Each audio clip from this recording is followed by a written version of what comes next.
Test diving service here. It is July 20th, 2020. We're here at the vessel Perfect Partner. I'm going to take a look at the props. We haven't cleaned anything yet. Then we'll get her cleaned up. Just going to inspect a little bit.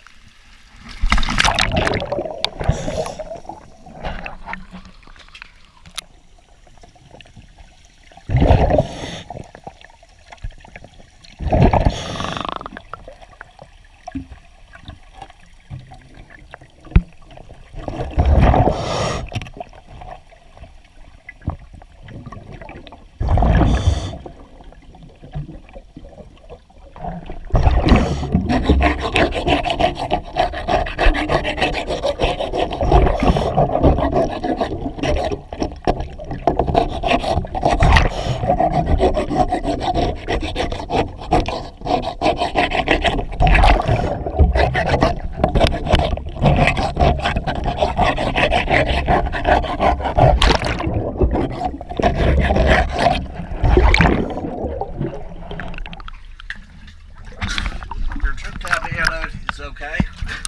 The reason I do that is taking off the surface layer allows the anode to do what it's supposed to. We do that on all your anodes every time, but you still have more than 50% of the material left there. Let's go look at your props.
Okay, regarding your propellers and your trim tabs, your port propeller, one of the blades seems to be bent off just slightly. I didn't notice anything with the starboard, and it was only one of the blades on the port side. The port side shaft zinc is loose. I'm going to tighten that up. I believe I'll be replacing both of your shaft zincs next time I'm out. So let me get to it, and then I'll be documenting more things as I go along. Thank you.